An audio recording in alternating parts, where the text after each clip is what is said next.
मधुबनी में जिस तरीके से होली के दिन खून की होली खेली गई थी, लोगों का आक्रोश कम नहीं हुआ है। सड़कों पर उतरकर लगातार इंसाफ की मांग कर रहे हैं और अब करनी सेना भी इसको लेकर मजबूत होती हुई दिख रही है।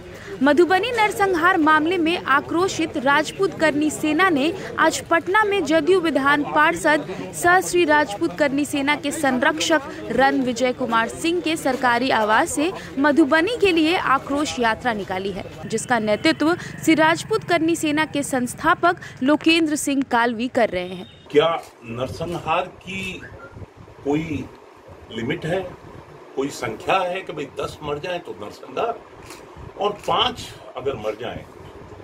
जिस तरह का जघन्य अपराध मोहम्मदपुर मधुबनी में जो हुआ है, सीधा सीधा उसको नरसंहार के तौर पर ही हम मानते हैं। और नरसंहार में जिस तरह से जो भी कुछ कानून सम्मत व्यवस्था होनी चाहिए थी, अभी तक नहीं बन पाई है। ये एक दुर्भाग्य का काम है। और अभी उन 5 के अलावा जो व्यक्तित्व यहाँ पर अभी अपने जीवन से संघर्ष कर रहा है, क्यों नहीं उसे दिल्ली भेज दिया जाता है एयरलिफ्ट करके? सरकार के पास में अगर हवाई जहाज हेलीकॉप्टर की कमी हो तो व्यवस्था हम कर सकते हैं। पर सबसे बड़ी बात, पता नहीं क्यों इस तरह के नरसंहार पर सौभाग्य से समाज के सभी पार्टी लाइन से इतर सभी लोग इसका समर्थन, इस पर संवेदनाएं, इस पर शोका अभिव्यक्ति। पर क्या ये सिर्फ राजपूत समाज का ही नरसंहार है? नरसंहार तो नरसंहार है जिस पर जाति विशेष पर मैं भगवान राम का वंशज हूं, तो क्या ये मेरा ही काम है भगवान राम के मंदिर के बारे में चर्चाएं कर लेना? ये तो सभी का एक काम है जिसको सरकारें नहीं करके कोर्ट कर रही है। क्या ऐसे कामों के लिए भी हमें कोर्ट जाना पड़ेगा? इसी काम के लिए श्री राजपूत करनी सेना बनी है। संरक्षक के तौर पर रणविजय जी हमारे साथ में, हमारे अध्यक्ष के तौर पर बीके सिंह हमारे साथ में, हमारे राष्ट्रीय जो इंचार्ज हैं श्री राजपूत करनी सेना के महिपाल सिंह जी चौहान भी। आज हम संपूर्ण लोग हमारी संवेदनाएं प्रकट करने के लिए उस परिवार के पास में जा रहे हैं। और सुरेंद्र सिंह जी का जो लड़के जो बीएसएफ में थे, सबसे पहले मुझे सूचना वो, क्योंकि मेरे एरिया में उस बीएसएफ में थे और उस पलटन के लोगों ने जब सबसे पहले पूछा कि साहब, बताया कि साहब होली के दिन वहां पर इस तरह का कुछ वाकया हो गया है, आप किसका इंतजार कर रहे हैं? मैंने कहा भाई आज तेरा फोन है, आज मैं विदेश में, मैं 3 दिन बाद में लौट रहा हूँ। मैं सिर्फ इसीलिए 2 दिन बाद में लौटा। और बच्चे लोगों ने जब ये कहा कि नहीं, हम पार्टी लाइन, जाति लाइन से इतर हटकर श्री राजपूत करनी सेना के विशेष तौर पर शोकाभिव्यक्ति के लिए 9 तारीख मुकर करी है। अगर कुछ लेट हुआ हूं तो वो इसलिए कि कुछ तय यहाँ बच्चे लोगों ने किया है। 9 तारीख आज 12वां दिन है। आज 12वें दिन भी जो श्रद्धांजलि बच्चे लोगों ने पहले दी थी, आज हम वहां घर जाकर शोकाभिव्यक्ति करेंगे, क्योंकि 12वां दिन है। 12वां दिन एक परंपरा में एक मायना रखने वाला दिन है। और क्या क्या कैसे कैसे परिवार को जरूरत है, हम सब उस बारे में चर्चा भी करेंगे। और शायद कल जो भी कुछ चर्चा से नतीजा हम निकाल पाते हैं, कल आपको विशेष तौर पर, बृहद तौर पर आप लोगों से चर्चा करने की फिर कोशिश करेंगे। महापंचायत की चीज नहीं है, महापंचायत को मतलब वही एक आपने 5 व्यक्तियों की मौत को नरसंहार अभी तक नहीं माना है, हत्या माना है। क्या 1500 आदमी इकट्ठे हो जाते हैं तो वो महापंचायत हो गई? जो भी जितने हैं, श्री राजपूत करनी सेना एक बहुत छोटी सी संस्था है, उसका रूप कुछ बड़ा कर दिया कुछ मीडिया वालों ने और कुछ हमारे जवान साथियों ने। हमारे जवान साथियों का काम पद्मावत के समय आपको महसूस हुआ था कहीं पर आरक्षण के समय आपको महसूस हुआ था किस अनुशासित तरीके से, कितने वृहद स्तर पर हम हमारी इस बात को अंजाम देने की कोशिश करते हैं। पिछले चुनाव में ही बिहार में नहीं आए थे, बहुत से हमारे घर के लोग अलग अलग भिन्न भिन्न पार्टियों से लड़ रहे थे। श्रेयसी मेरे बच्चे के साथ की है, दोनों शूटर हैं, वो बीजेपी से लड़ रही थी। चेतन कहीं से लटा था, बबलू कहीं से लटा था, जयप्रकाश कहीं से लटा था। किसका साथ दें, क्यों दें?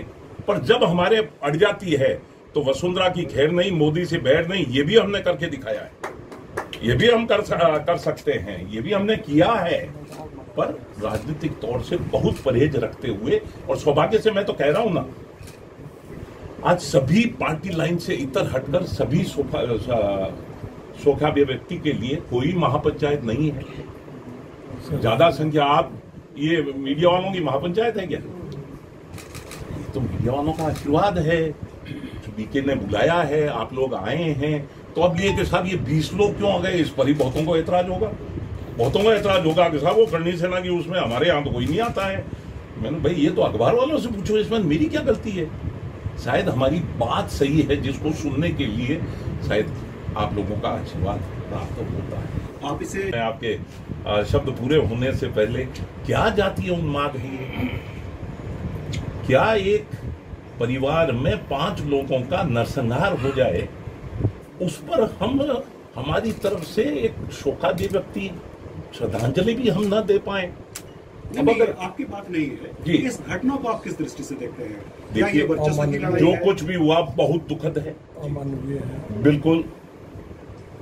रणविजय जी जो कह रहे हैं, इससे ज्यादा और कुकृत्य कोई नहीं किया जा सकता। ये जातीय उन्माद क्या है, क्यों है? बहुत से लोग उसमें, बहुत तरह तरह के मुलजिम हैं उसमें। ठीक है, वो एक परिवार के लोग खत्म हो गए, अगर वही बोलिए इधर उधर लग के अगर किसी दलित के भी लग गई होती तो, लेकिन टारगेट तो दलित को नहीं किया गया था। देखिए, ये मैं कहना चाह रहा हूं कि जिस परिवार को इस तरह से कत्ल किया जाता है, उसकी सबसे हद से ऊपर जाकर ऐसी सजा दी जानी चाहिए। अभी भी पूरे गिरफ्तार नहीं है। सरकार के अगर हाथ कहीं पर बंधे हुए हैं तो राजपूत करनी सेना को परमिशन दे दीजिए, हम गिरफ्तार भी कर लेंगे, सजा भी। सरकार कह रही है कि पुलिस अपना काम करे, क्या आप लोगों को पुलिस पे भरोसा नहीं है? देखिए, अभी परिवार वालों से मिलने दीजिए। सरकार क्या क्या कह रही है, बहुत चीजें कहती रहती है। सरकार तो ये भी नहीं चाहती होगी कि शायद हम यहाँ क्यों हैं, बहुत लोग नहीं चाहते होंगे कि हम यहाँ क्यों हैं, पर उसके बाद भी हम हैं, क्योंकि एक राजपूत समाज की छोटी सी संस्था है, एक बड़ा रूप दिया है सामाजिक युवाओं ने मिलकर। युवाओं का एकमात्र सबसे बड़ा संगठन है आज दिन देश में, 23 लाख के आसपास सदस्य हैं। जो मुख्य आरोपी हैं जी, वो रावण सेना की नुमाइंदगी करते हैं और करनी सेना, इस तरह की निजी सेनाएं जो हैं, क्या ये जातीय जो संघर्ष है, विद्वेष है, उसको बढ़ाएंगी या खत्म करेंगी? मुझे पता नहीं है जो मुलजिम है वो क्या करते हैं। अगर वो रावण है तो ये उनकी मर्जी है। एक मातेश्वरी का एक रूप है करणी माता, हमारे वहां देशनोक में जो सफेद चूहे वाला है, हमने उसके नाम से एक संस्था का गठन कर रखा है, क्योंकि युवाओं की है इसलिए थोड़ी सी एग्रेसिव दिखती है। पर जिस अनुशासनात्मक तरीके से हमने पिछले अगर 10-12 जो हमारे कुल 14 साल की हमारी उम्र है, 14 साल में जो क्रियाकलाप हैं, जिसमें 2 ही देख लीजिए, आरक्षण, आर्थिक आधार पर शेड्यूल कास्ट वाले मामले में जिस तरह से सुप्रीम कोर्ट को पलट के सरकार ने किया वो, और पदमावत, इस 3 मामले में जोश था, होश भी था, थोड़ा बहुत आक्रोश भी था। उसके बावजूद भी एक भी इस तरह का कोई मुकदमा 307 का दर्ज नहीं हुआ है, एक भी। इसलिए अब अलग अलग दल के लोग वहाँ जा रहे हैं, ये बड़ी चीज है, ये बड़ी चीज है। मैं एक बात पूछ रहा जी, हूँ, जी। राजद के साथ जाते हैं तो सुनील कुमार सिंह जाते हैं जो राजपूत नेता हैं, सरकार की तरफ से जाते हैं तो नीरज कुमार बबलू जाते हैं। किसी राजपूत नेता का ही वहाँ जाना क्या कुछ संकेत नहीं करता है? सबसे पहले रणविजय जी मैं हमारे आप लोग को संरक्षक भी आशीर्वाद दे रहे हैं अभी, है ना, ब्रीफ कर दूं कि आज उस परिवार में उनकी पैरवी है, तो हम लोग सारे लोग, हमारे गार्जियन जो है, ये भी सब लोग हमारे जमा हुए हैं और वहाँ जा रहे हैं, वहाँ पैरवी में उनको श्रद्धांजलि दे रहे हैं। और जो भी क्रिमिनल है उनका कोई जात धर्म नहीं होता है, क्रिमिनल क्रिमिनल होते हैं। तो आपने सबसे पहले बताया कि कौन रावण सेना और ये सब, इन सब चीज़ों से कोई हमारा कोई भी ये नहीं है, क्रिमिनल क्रिमिनल होते हैं।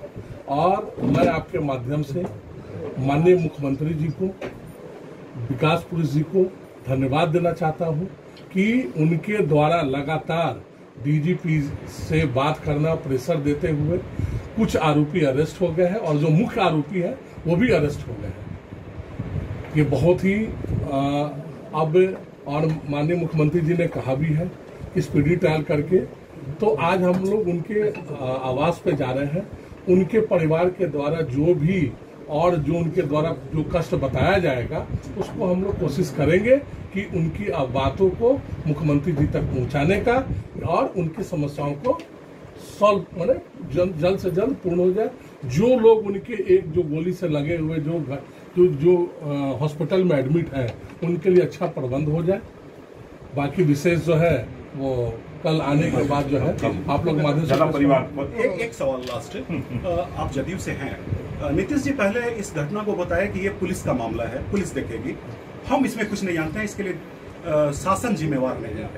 लेकिन जब वो अरेस्ट हो जाता है अपराधी तो ये अपनी उपलब्धि बताते हैं कि हमारे दबाव से हुआ।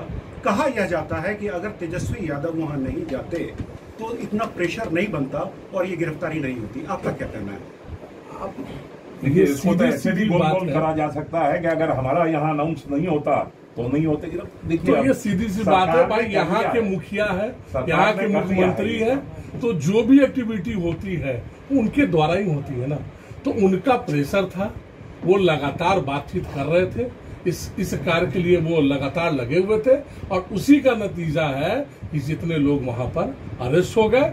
और हमें पूरा उम्मीद नहीं, पूरा भरोसा है कि स्पीडी ट्रायल कोर्ट के द्वारा उनको जल्द से जल्द कड़ी सजा देने का प्रावधान किया जाएगा।